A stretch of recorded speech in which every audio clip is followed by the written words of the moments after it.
All right, I think we are cruising. I thought we were cruising.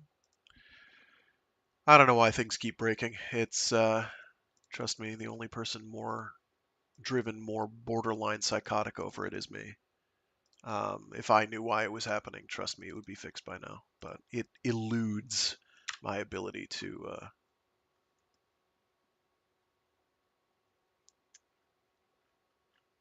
diagnose, I regret to say. Okay. Right. Sorry for the fits and starts. The way the text is written, sometimes my brain loses track of what it's doing, so I repeat myself, and I don't always say I'm repeating myself. It's obvious that I'm repeating myself. Here we go.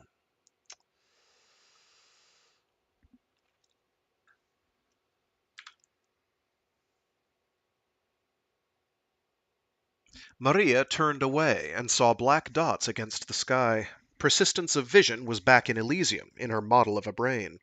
She remembered her dissatisfaction, clutching autoverse molecules with her real-world hands and gloves. Had she come any closer to knowing the autoverse as it really was? Repetto said, "They're asking a question. They're asking for clarification."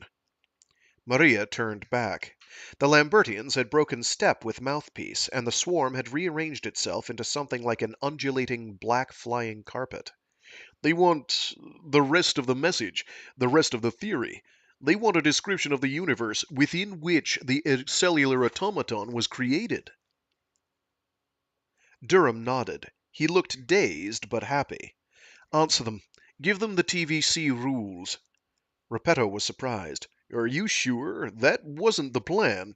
What are we going to do? Tell them it's none of their business?" "I'll translate the rules. Give me 5 seconds." Mouthpiece began a new dance.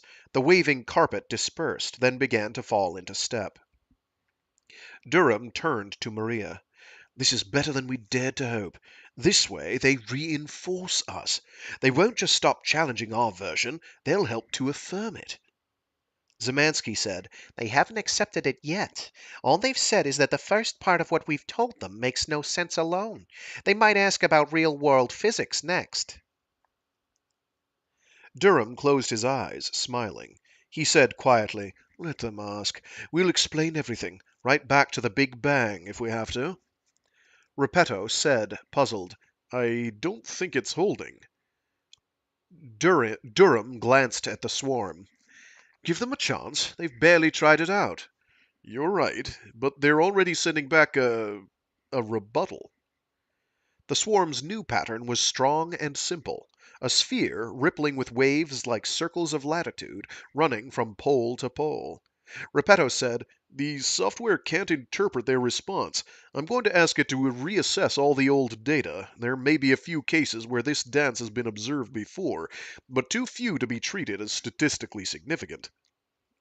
Maria said, "Maybe we've made some kind of grammatical error, screwed up the syntax, so they're laughing in our face, without bothering to think about the message itself." Repetto said, "Not exactly." He frowned like a man trying to visualize something tricky. Mouthpiece began to echo the spherical pattern. Maria felt a chill in her Elysian bowels. Durham said sharply, "What are you doing?" "What are you doing?" "Just being polite, just acknowledging their message." "Which is?" "You may not want to hear it." "I can find out for myself if I have to." He took a step toward Repetto, more a gesture of impatience than a threat.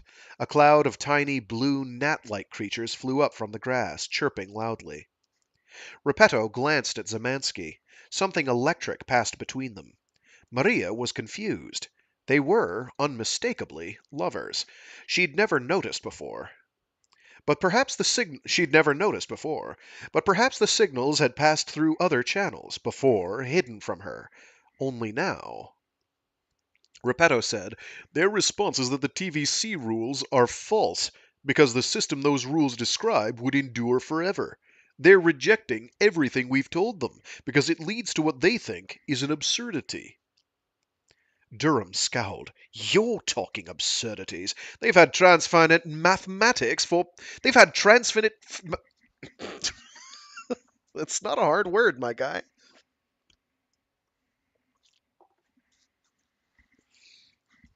Durham scowled.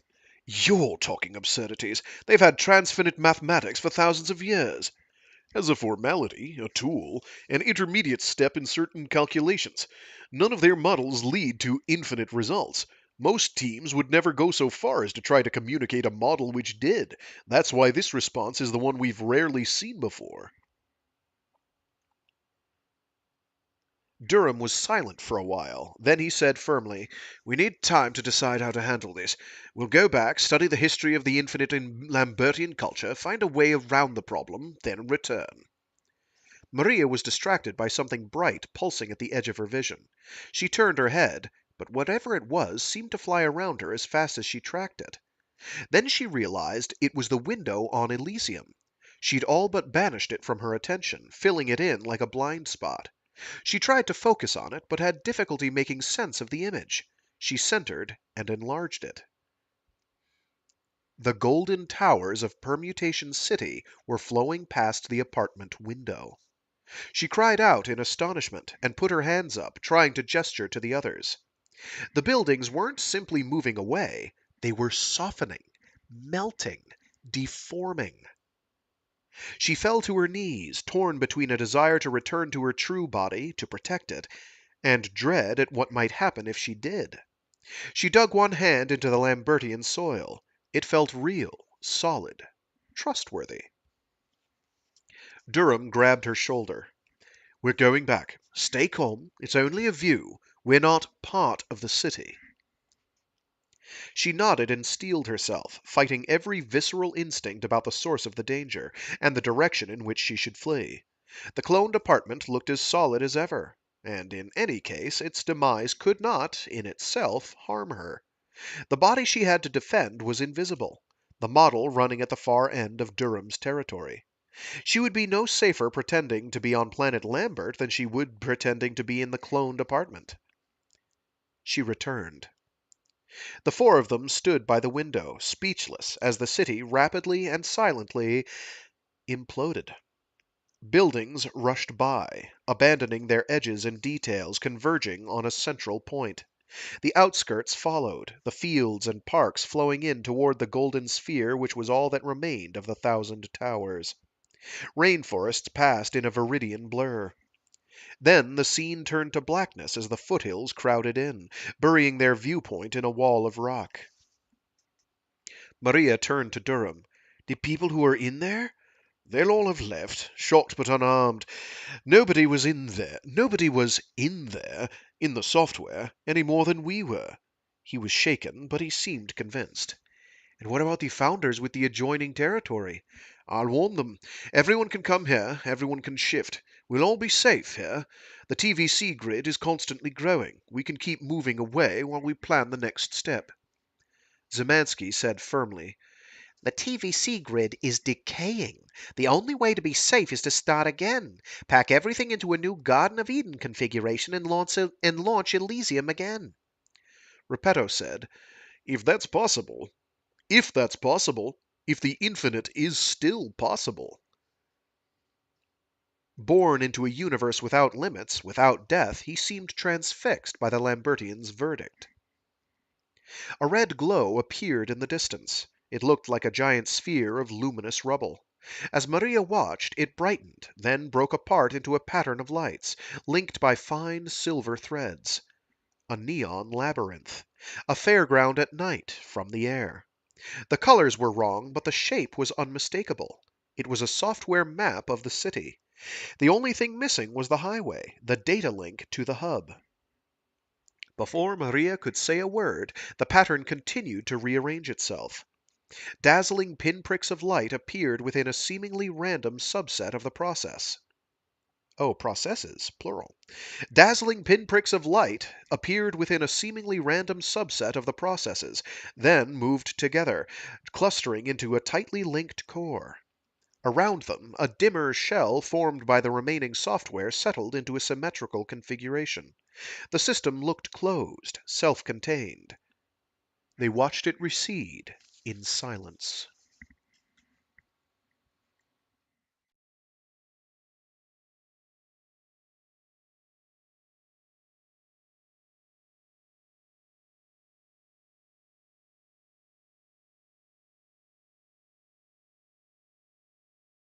Chapter 31.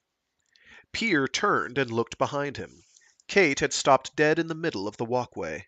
All the energy seemed to drain out of her. She put her face in her hands, then sank to her knees. She said flatly, "They've gone, haven't they? They must have discovered us, and now this is their punishment. They've left the city running, but they've deserted it." We don't know that. She shook her head impatiently. "They will have made another version, purged of contamination, for their own use, and we'll never see them again." A trio of smartly dressed puppets approached and walked straight through her, smiling and talking among themselves. Pier walked over to her and sat cross-legged on the floor beside her. He'd already sent software probes hunting for any trace of the Elysians, without success. But Kate had insisted on scouring a reconstruction of the city, on foot, as if their own eyes might magically reveal some sign of habitation that the software had missed. He said gently, "There are 1,000 other explanations. Someone might have, I don't know, created a new environment so astonishing that they've all gone off to explore it. Fashions sweep Elysium like plagues. But this is their meeting place, their center of government, their one piece of solid ground. They'll be back." Kate uncovered her face and gave him a pitying look. "What kind of fashion would tempt every Elysian out of the city in a matter of seconds? Matter of seconds. And where did they hear about this great work of art which they had to rush off and experience? I monitor all the public networks. There was nothing special leading up to the exodus. But if they'd discovered us, if they knew we were listening in, then they wouldn't have used the public channels to announce the fact, would they?" Pier couldn't see why not. If the Elysians had found them, they'd also know that he and Kate were powerless to influence the city, let alone its inhabitants, in any way. There was no reason to arrange a secret evacuation. He found it hard enough to believe that anyone would want to punish two harmless stowaways, but it was harder still to accept that they'd been exiled without being dragged through an elaborate ritual of justice, or at the very least, publicly lambasted for their crime before being formally sentenced. The Elysians never missed the opportunity for a bit of theater. Swift, silent retribution just didn't ring true. He said, "If the data link to the hub was broken, unintentionally—" Kate was scornful. "It would have been fixed by now." "Perhaps. That depends on the nature of the problem." He hesitated. "Those 4 weeks I was missing, we still don't know if I was cut off from you by a fault in the software at our level, or whether the problem was somewhere deeper. If there are faults appearing in the city itself, some of them might have severed the links to the rest of Elysium, and it might take some time for the problem to be pinned down. Anything that's taken 7,000 years to reveal itself could turn out to be elusive." Kate was silent for a while. Then she said, "There's an easy way to find out if you're right. Increase our slowdown, keep increasing it, and see what happens. Program our exoselves to break in and switch us back to the normal rate if there's any sign of the Elysians. But if that doesn't happen, keep plowing ahead into the future until we're both convinced that we've waited long enough." Pier was surprised. He liked the idea, but he'd imagined that Kate would have preferred to prolong the uncertainty. He wasn't sure if it was a good sign or not. Did it mean she wanted to make a clean break from the Elysians? To banish any lingering hope of their return as rapidly as possible? Or was it proof of just how desperately she wanted them back? He said, "Are you sure you want to do that?" "I'm sure. Will you help me program it? You're the expert at this kind of thing." "Here and now?" "Why not? The whole point is to save ourselves from waiting."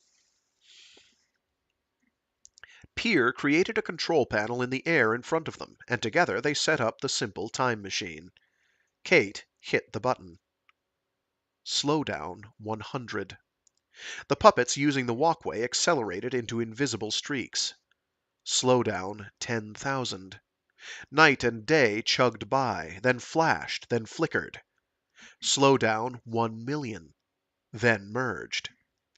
Pier glanced up to watch the arc of the sun's path slide up and down the sky with the city's mock seasons, ever faster, until it smeared into a dull, glowing band.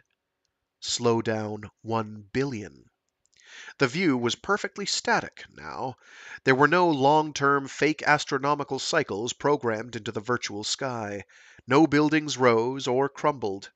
The empty, invulnerable city had nothing to do but repeat itself, to exist and exist and exist.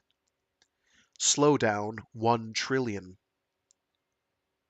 Pier turned to Kate. She sat in an attentive pose, head up, eyes averted, as if she was listening for something. The voice of an Elysian hyperintelligence, the endpoint of a billion years of self-directed mutation, reaching out to encompass the whole TVC grid, discovering their fate, judging them, forgiving them, and setting them free. Pier said, "I think you've won the bet. They're not coming back." He glanced at the control panel and felt a stab of vertigo. More than 100 trillion years of standard time had elapsed. But if the Elysians had cut all ties with them, standard time was meaningless. Pier reached out to halt their acceleration, but Kate grabbed him by the wrist. She said quietly, "Why bother? Let it climb forever. It's only a number now." Yes. He leaned over and kissed her on the forehead. "One instruction per century, one instruction per millennium, and it makes no difference. You've finally got your way." He cradled Kate in his arms, while Elysian eons slipped away. He stroked her hair and watched the control panel carefully. Only one number was rising. Everything but the strange fiction of elapsed standard time stayed exactly the same. No longer tied to the growth of the Elysians, the city remained unchanged at every level. And that meant, in turn, that the infrastructure which Carter had woven into the software for them had also ceased to expand. The simulated computer which ran them, composed of the city's scattered redundancies, was now a finite machine with a finite number of possible states. They were mortal again. It was a strange feeling. Pier looked around the empty walkway, looked down at the woman in his arms, feeling like he'd woken from a long dream. But when he searched himself for some hint of a waking life to frame it, there was nothing. David Hawthorne was a dead stranger. The copy who'd toured the slow clubs with Kate was as distant as the carpenter, the mathematician, the librettist. Who am I? Without disturbing Kate, he created a private screen covered with hundreds of identical anatomical drawings of the brain, his menu of mental parameters. He hit the icon named Clarity. He'd generated 1,000 arbitrary reasons to live. He'd pushed his philosophy almost as far as it would go. But there was one last step to take. He said, "We'll leave this place, launch a universe of our own. It's what we should have done long ago." Kate made a sound of distress. "How will I live without the Elysians? I can't survive the way you do, rewiring myself, imposing happiness. I can't do it." "You won't have to." "It's been 7,000 years. I want to live among people again." Then you'll live among people." She looked at him hopefully. "We'll create them?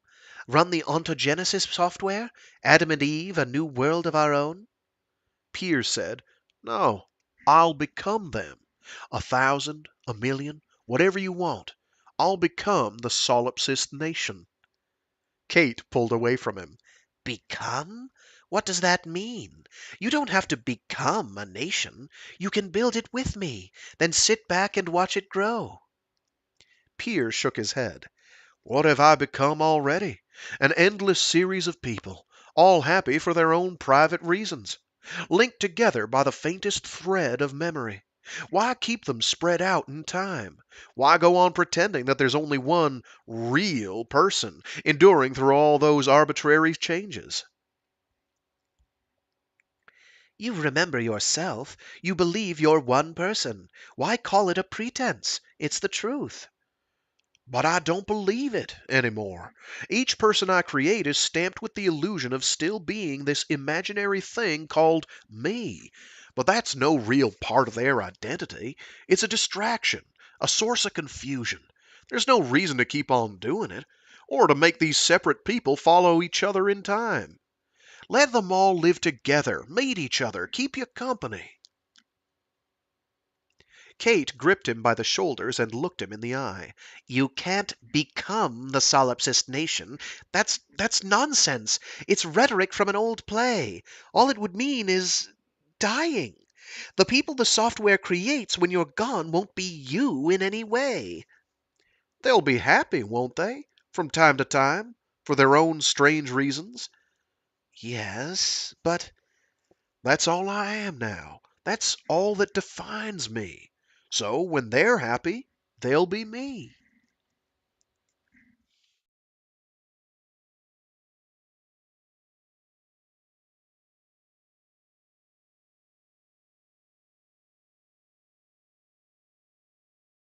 Chapter 32.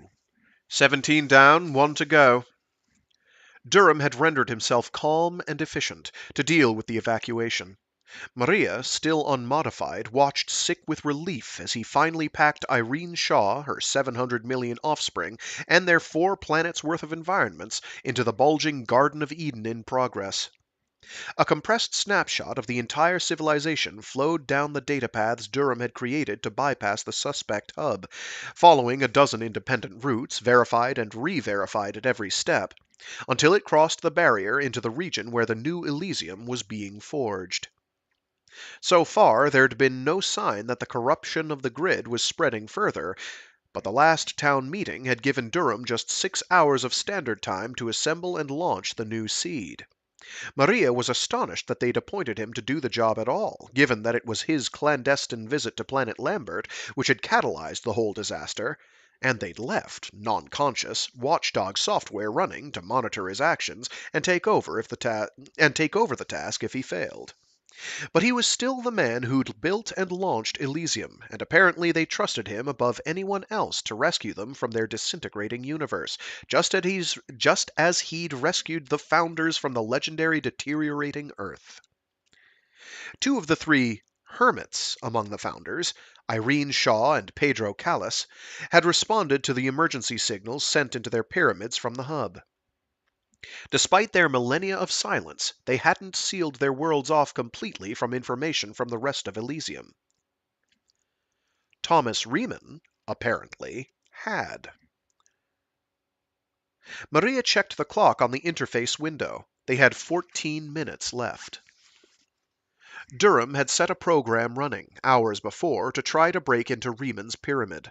He'd succeeded in forging new links with the processors, but without Riemann's personal code, any instructions piped in would be ignored, and a time lock triggered by each incorrect attempt made scanning through all 99-digit combinations impractical. So Durham had instructed a metaprogrammer to build a TVC machine to isolate and dissect one of Riemann's processors, to scrutinize the contents of its memory, and to deduce the code from the heavily encrypted tests within. Seems like a violation of privacy, but time's a-wastin'. It's literally the end of their universe. As the program zeroed in on the final result, Maria said sharply, "You could have done that for my pyramid, couldn't you? And let me sleep." Durham shook his head, without looking at her. "Done it from where? I had no access to the border. This is only possible because the other founders have granted me carte blanche." "I think you could have burrowed through somehow if you'd set your mind to it." He was silent for a while, then he conceded. "Perhaps I could have. I did want you to see Planet Lambert. I honestly believed that I had no right to let you sleep through contact."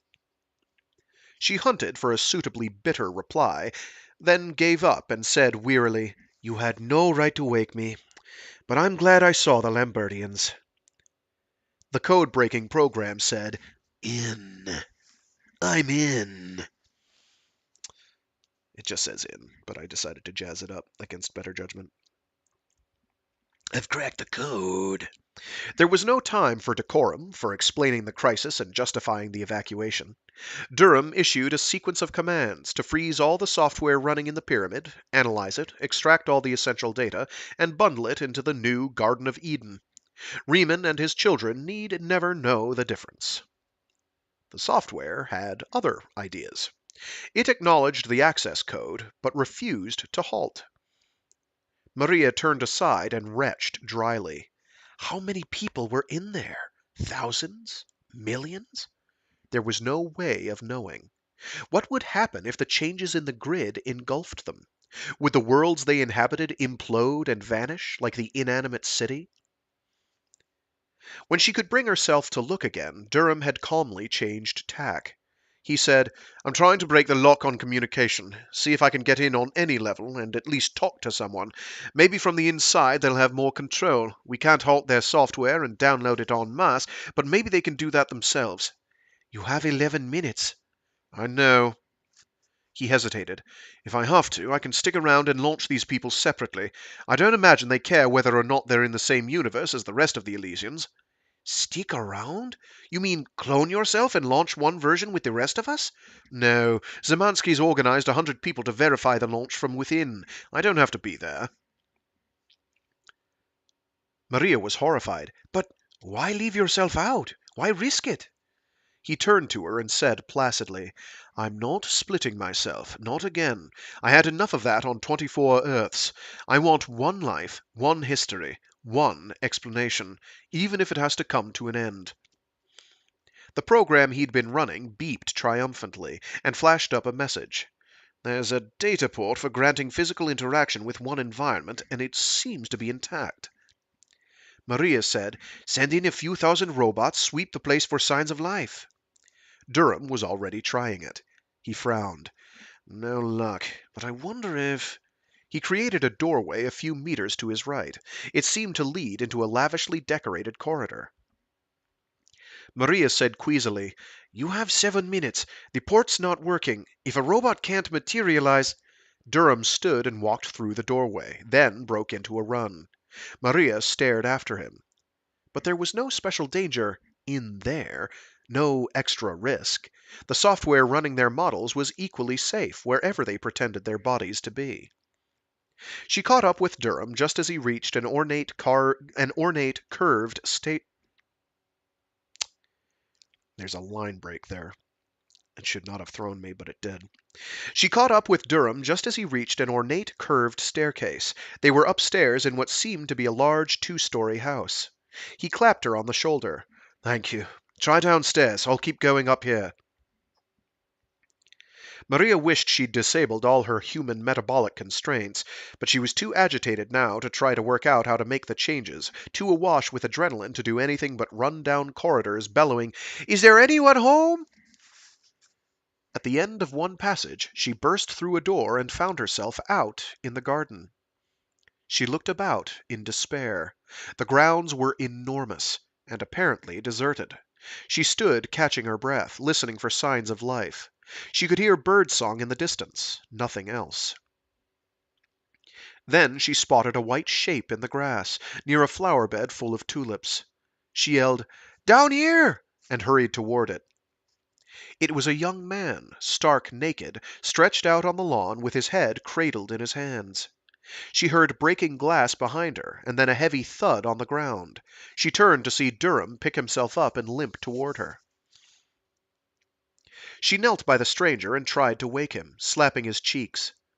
Durham arrived, ashen, clearly shorn of his artificial tranquility. He said, "I think I've sprained an ankle. I could have broken my neck. Don't take any risks. Something strange is going on with our physiology. I can't override the old world defaults."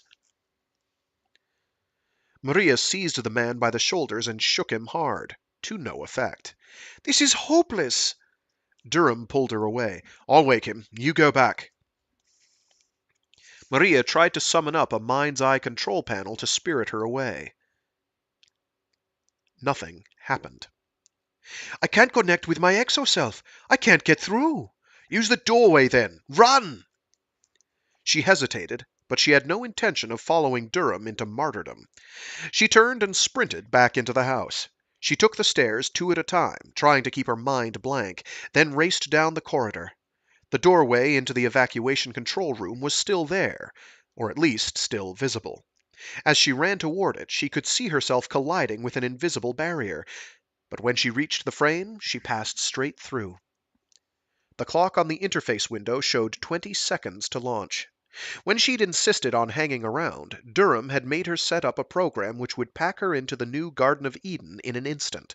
The icon for it, a 3-dimensional Alice stepping into a flat storybook illustration, was clearly on display in a corner of the window. She reached for it, then glanced toward the doorway into Riemann's world. The corridor was still moving, slowly retreating. The corridor was moving, slowly retreating, slipping away like the buildings of the city. She cried out, "Durham, you idiot, it's going to implode!" Her hand shook. Her fingers brushed the Alice icon, lightly, without the force needed to signal consent. 5 seconds to launch. She could clone herself, send one version off with the rest of Elysium, send one version in to warn him. But she didn't know how. There wasn't time to learn how. 2 seconds. 1. She bunched her fist beside the icon and wailed. The map of the giant cube flickered blue-white. The new lattice had begun to grow. The outermost processors were reproducing. It was still part of Elysium, a new grid being simulated by the processors of the old one, but she knew the watchdog software wouldn't give her a second chance. It wouldn't let her halt the launch and start again. She looked back through the doorway. The corridor was still sliding smoothly away, a few centimeters a second. How much further could it go before the doorway hit a wall, stranding Durham completely? Swearing, she stepped toward it. She reached through with one hand. The invisible boundary between the environment still let her pass. She crouched at the edge and reached down to touch the floor. Her palm made contact with the carpet as it slipped past. Shaking with fear, she stood up and crossed the threshold. She stopped to look behind the doorway. The corridor came to a dead end, 12 or 15 meters away in the direction the doorway was headed. She had 4 or 5 minutes at most. Durham was still in the garden, still trying to rouse the man. He looked up at her angrily. "What are you doing here?" She caught her breath. "I missed the launch. And this whole thing's separating, like the city. You have to get out." Durham turned back to the stranger. "He looks like a rejuvenated Thomas Riemann, but he could be a descendant. One of hundreds. One of millions, for all we know." "Millions where? It looks like he's alone here, and there's no sign of other environments. You only discovered one communications port, didn't you?" "We don't know what that means, and the only way to be sure he's alone is to wake him and ask him. And I can't wake him." "What if we just carried him out of here? I know, there's no reason why doing that should move his model to safer territory, but if our models have been affected by this place, forcing to obey human physiology, then all the logic behind that has already been undermined." "What if there are others? I can't abandon them." Maria wanted to grab him and shake him. "There's no time! What can you do for them trapped in here? If this world is destroyed, nothing. If it survives somehow, it will still survive without you." Durham looked sickened, but he nodded reluctantly. She said, "Get moving. You're crippled. I'll carry Sleeping Beauty." She bent down and tried to lift Riemann, Thomas or otherwise, onto her shoulders. It looked easy when firefighters did it. Durham, who'd stopped to watch, came back and helped her. Once she was standing, walking wasn't too hard, for the first few meters. Durham hobbled alongside her. At first she abused him, trying insincerely to persuade him to go ahead. Then she gave up and surrendered to the absurdity of their plight. Flushed and breathless, she said, "I never thought I'd witness the disintegration of a universe while carrying a naked merchant banker." She hesitated. Do you think if we close our eyes and say we don't believe in stairs, then maybe... She went up them, almost crouching under the weight, desperate to put down her burden and rest for a while, certain that if she did, they'd never make it. When they reached the corridor, the doorway was still visible, still moving steadily away. Maria said, "Run ahead and keep it open." "How?" "I don't know. Go and stand in the middle." Durham looked dubious, but he limped forward and reached the doorway well ahead of her. He stepped right through, then turned and stood with one foot on either side, reaching out a hand to her, ready to drag her onto the departing train. She had a vision of him, bisected, one half flopping bloodily into each world. She said, "I hope this bastard was a great philanthropist. He'd better have been a fucking saint." I'm not going to tell her. Oh, I am absolutely not going to tell her. She looked to the side of the doorway. The corridor's dead end was only centimeters away. Durham must have read the expression on her face. He retreated to the control room. The doorway touched the wall, then vanished. Maria bellowed with frustration and dropped Riemann onto the carpet.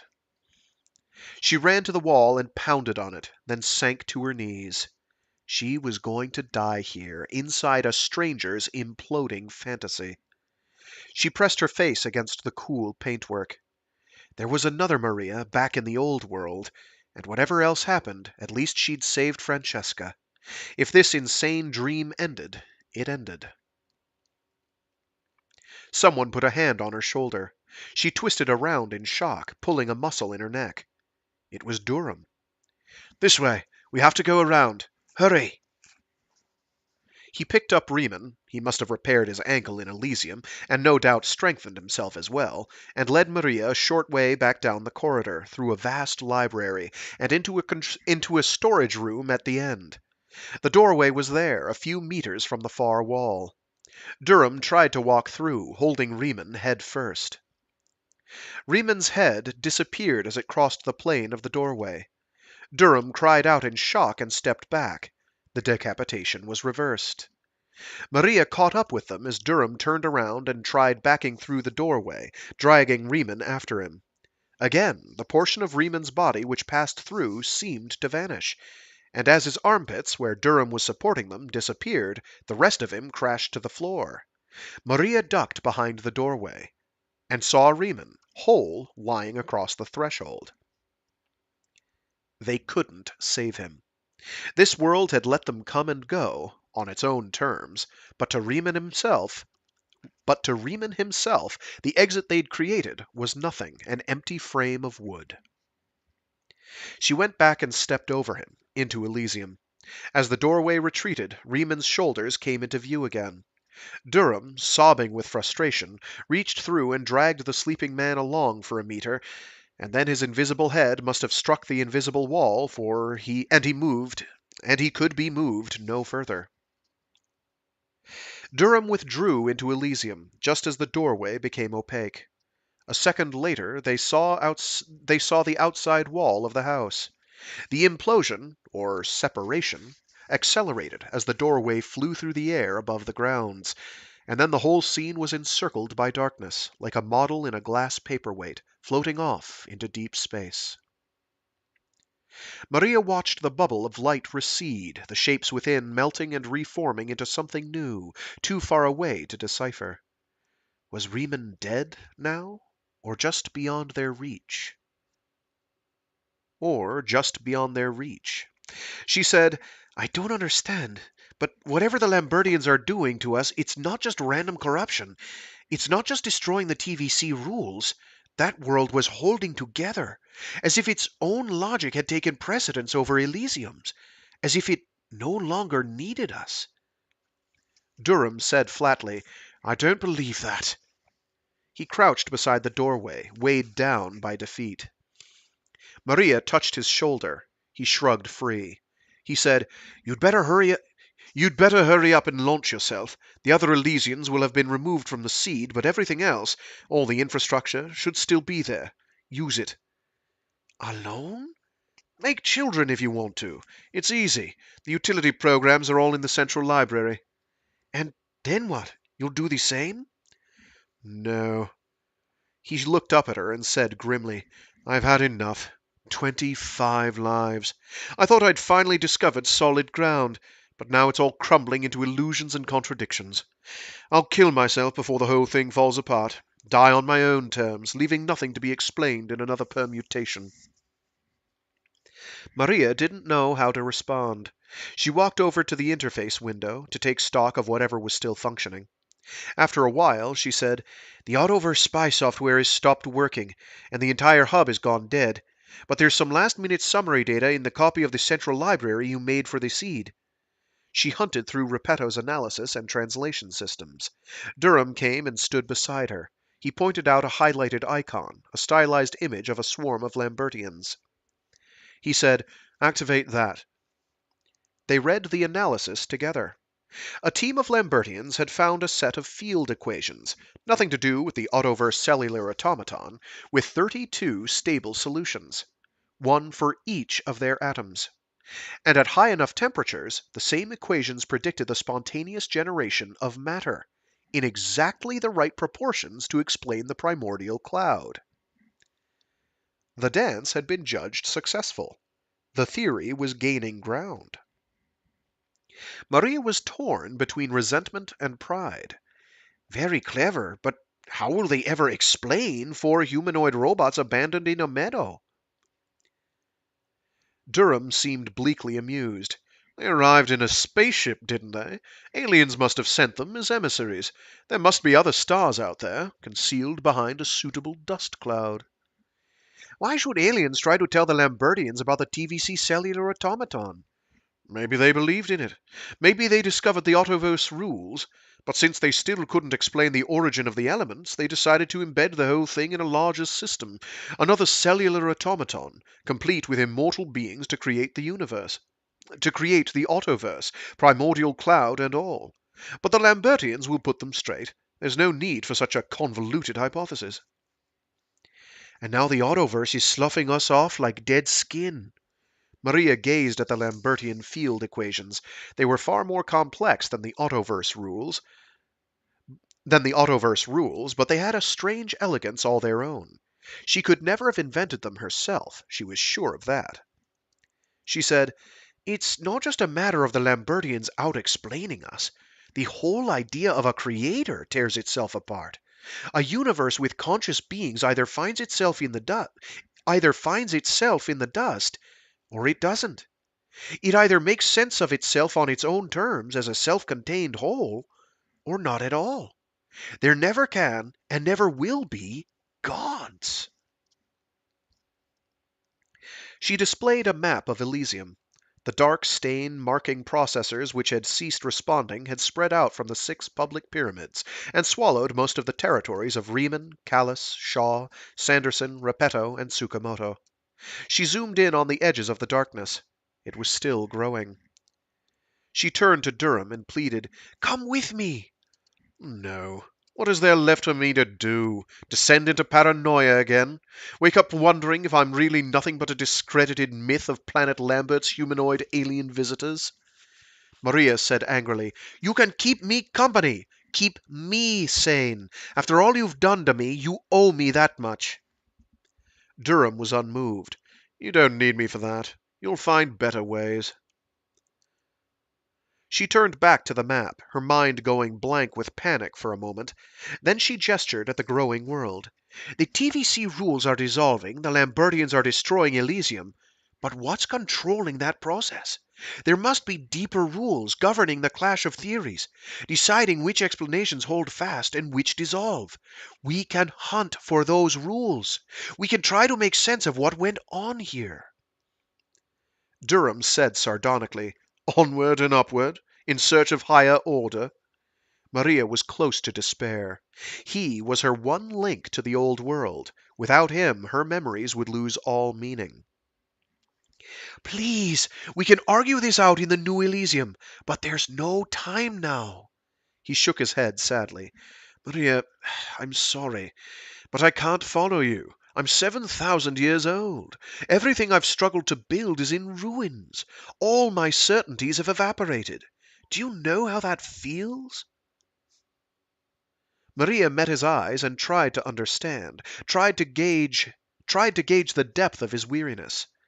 Could she have persisted for as long as he had? Maybe the time came, for everyone, when there was no way forward, no other choice but death.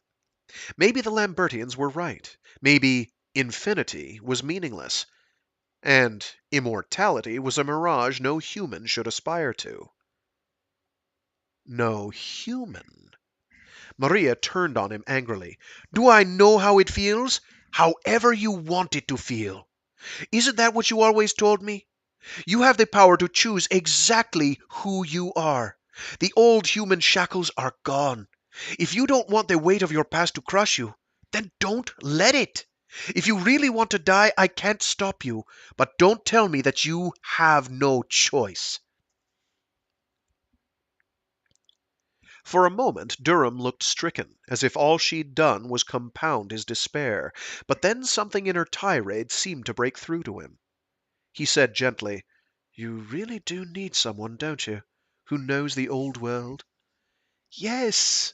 Maria blinked back tears. Durham's expression froze abruptly, as if he'd decoupled from his body. Had he left her? Maria almost pulled free of his grip, but then his waxwork face became animated again. He said, "I'll come with you." "What?" He beamed at her like an idiot, like a child. "I've just made a few adjustments to my mental state, and I accept your invitation. Onward and upward." Maria was speechless, giddy with relief. She put her arms around him. He returned the embrace. He'd done that for her? Reshaped himself? Rebuilt himself? There was no time to waste. She moved toward the control panel and hurried to prepare the launch. Durham looked on, still smiling. He seemed as entranced by the flickering display as if he'd never set eyes on it before. Maria stopped dead. If he'd rebuilt himself, reinvented himself, then how much of the man she'd known remained? Had he granted himself transhuman resilience and healed himself of his terminal despair? Or had he died in silence, beyond her sight, and given birth to a companion for her, a software child who'd merely inherited its father's memories? Where was the line? Between self-transformation so great as to turn a longing for death into childlike wonder, and death itself, and the handing on of the joys and burdens he could no longer shoulder to someone new. She searched his face for an answer, but she couldn't read him. She said, "You must tell me what you did. I need to understand." Durham promised her, "I will, in the next life."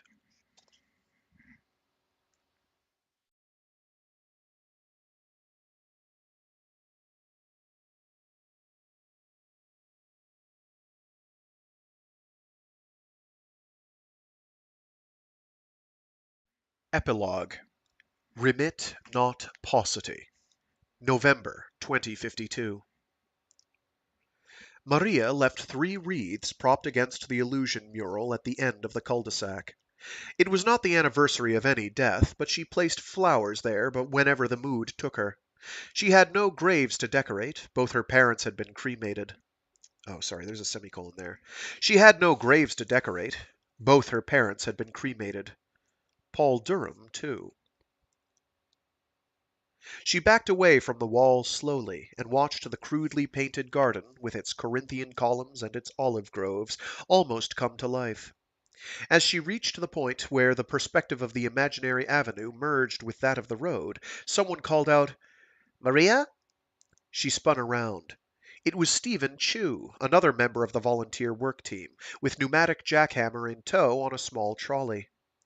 Maria greeted him and picked up her shovel. The sewer main in Piermont Bridge Road had burst again. Stephen admired the mural. "It's beautiful, isn't it? Don't you wish you could step right through?" Maria didn't reply.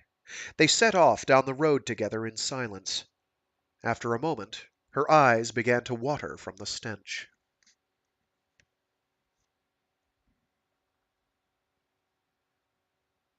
And that was Permutation City by Gregg Egan. So, classic Gregg Egan combination, very bittersweet ending there. The implication I take away is that our universe, Meat Space, version of Maria, her mother did not in fact get scanned, although it says nothing to preclude that. Um, and while the TVC universe is being dismantled by what is ultimately kind of a recurring theme for Gregg Egan for a sizable stretch of his career, his writing career, which is that of what I would call a math apocalypse, the universe annihilating itself due to the change in laws of the universe as we know it, I should say, annihilating itself or transmuting into something unrecognizable due to different math, or math in this case subsuming, or logic subsuming our own, supplanting that of the TVC universe itself, which I think is kind of delightful. Um, we get we get that in a couple other works that he's done. Um, but they're starting anew, or at least trying to start anew. Whether or not it worked, who knows? All right. And if you give me a sec here, there it is. Very good. It's working. So this is a last bit I'm going to do here, which is Permutation City, the Dust Theory, Frequently Asked Questions.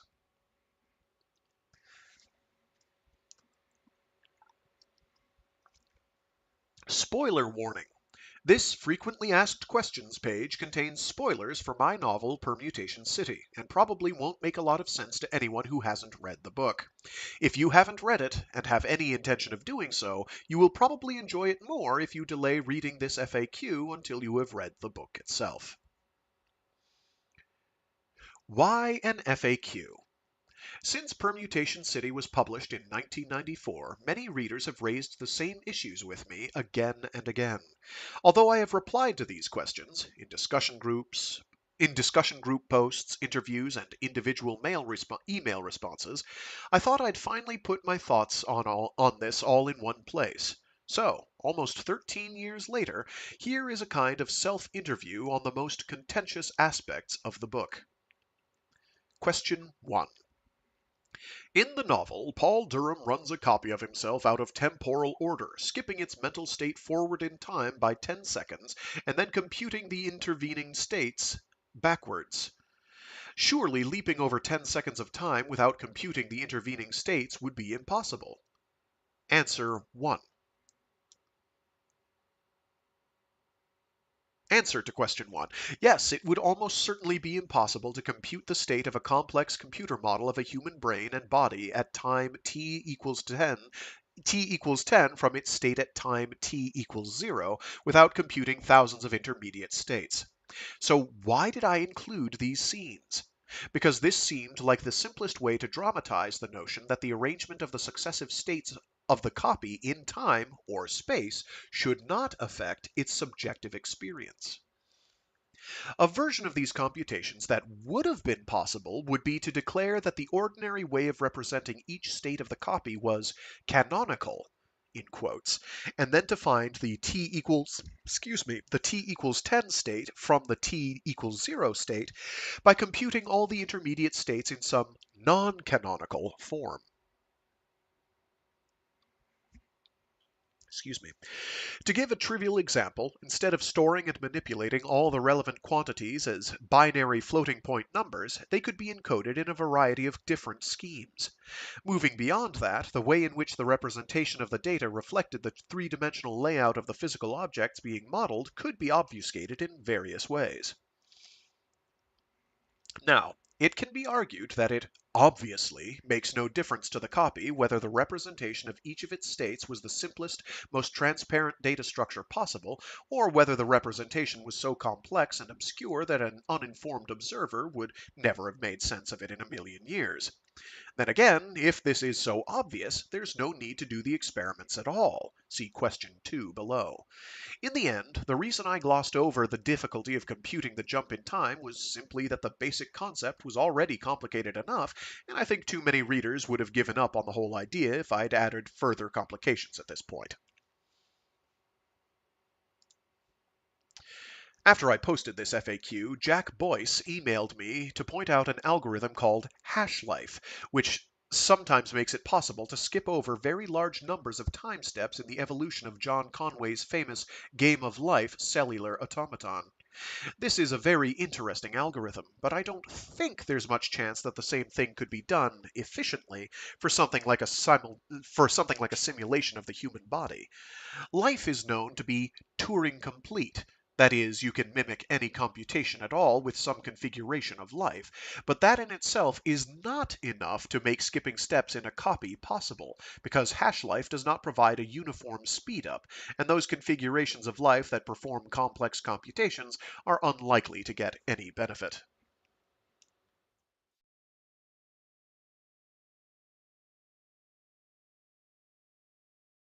Question 2. Don't the results of Durham's experiments prove nothing, given that the end product, the copy's mental state after the experiment is over, in each case is a foregone conclusion, completely determined by its initial state in a manner that has nothing to do with the details of the way the computation was carried out? Answer to question 2. Yes, the experiments prove nothing, and Durham's copy does reflect on this fact. At the same time, Durham and the copies can't help feeling that it is worthwhile to actually experience the various scrambled computations. This is, arguably, irrational, but it doesn't seem absurd to me that someone obsessed with these ideas would nonetheless try these experiments, just in case something happened that surprised them. Science! Question 3. Given that some of the characters in the novel take the dust theory seriously, why should they care whether or not they achieve any of their specific goals? Surely the same total set of events must happen to versions of them regardless. Answer 3. Answer to question 3. I believe human nature is such that people would still act as they did in the novel. Obviously, some people, faced with this idea, would become passive. Some people wouldn't. I chose the more interesting story. Question 4. Doesn't the ending of the novel go against the dust theory? Answer. It does go against the pure dust theory, in which any arrangement of the dust that contains observers would persist. Actually, it could be argued that absolutely any set of experiences should be possible according to the dust theory, including this one. But that wasn't my intention here. Rather, I wrote the ending as a way of dramatizing a dissatisfaction I had with the pure dust theory that I never could, and still haven't, made precise. See question 5. The universe we live in is more coherent than the dust theory demands, so there must be something else going on. The battle between Elysium and the inhabitants of the autoverse to assert themselves as the primary reality was meant as an, admittedly not very rigorous, attempt to show that there was some deeper principle at work that the Elysians were yet to understand.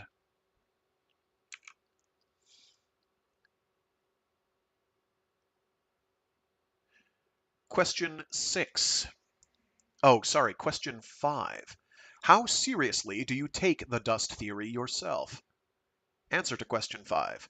Not very seriously, although I have yet to hear a convincing refutation of it on purely logical grounds.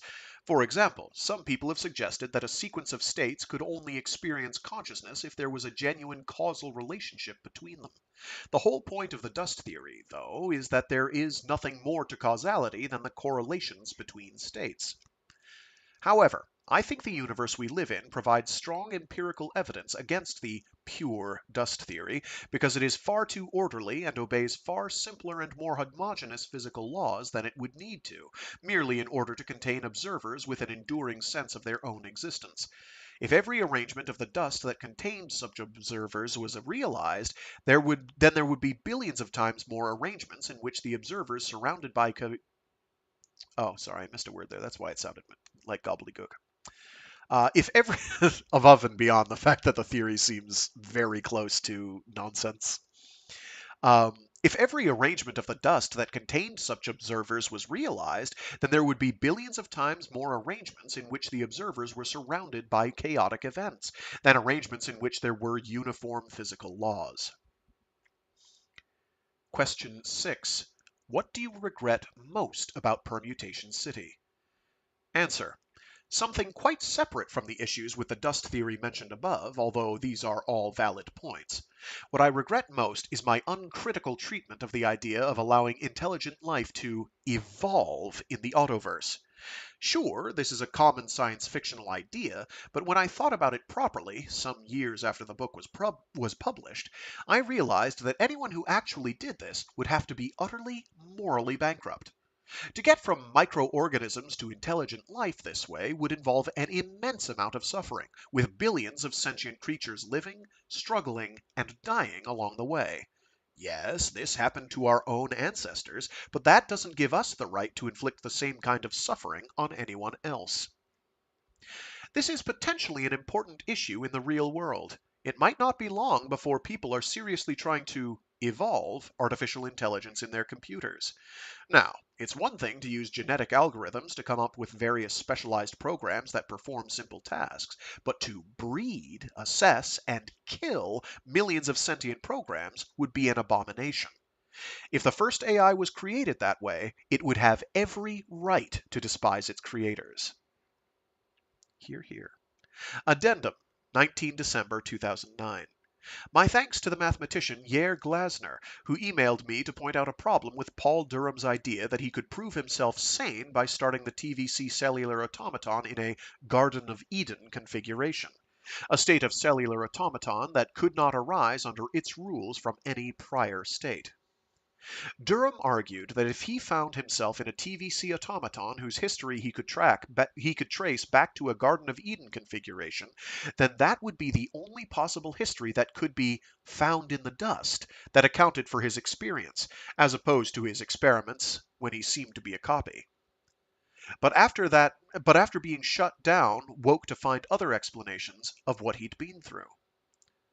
The problem with Durham's argument is the Garden of Eden theorem of Moore and Myhill, which says that a cellular automaton admits Garden of Eden configurations if and only if some states have more than one possible history, which would potentially prevent Durham from tracing back any later state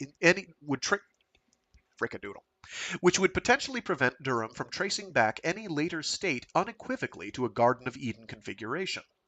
In other words, if the cellular automaton update rule R is such that there's a state G that can't be produced by any prior state, there's no F such that R times F equals G, then Moore and Myhill's theorem requires that there are states H1 and H2 such that R times H1 equals R times H2, i.e. it's impossible in general to know which state preceded a given one, which went ever so slightly above my head. Anyway, hope people enjoyed.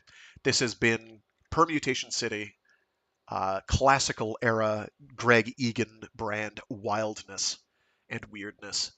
It's very strange. But some great questions being asked. Incidentally, for the record, I totally agree with his point about raising AIs in that way, breeding them, culling them, which is what we're effectively doing, and we're only kind of just hoping, or rather the people in charge of it simply don't care whether they're actually sentient or not.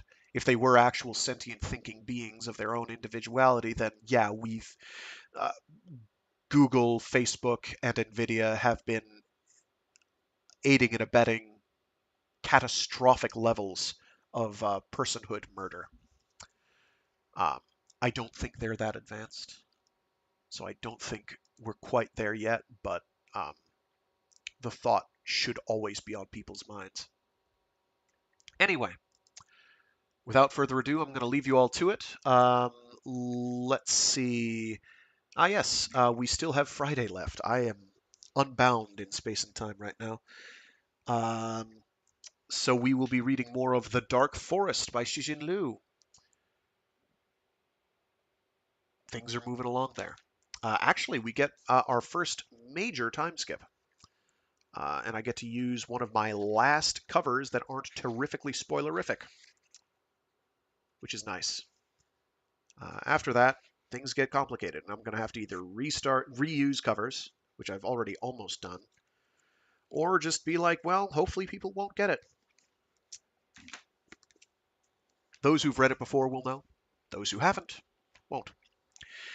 Anyway, next Wednesday, we will begin reading through Absolution by Jeff Vandermeer. So brace yourself. It's a ride. It is a ride. It is quite a ride. Recontextualizations and head screws abound. Anyway, with that, I'm going to leave you all. Stay safe, stay sane, be toasty or cool as per your preference or geolocation permit, and be decent to each other. I'm really having a hard day. I don't know why.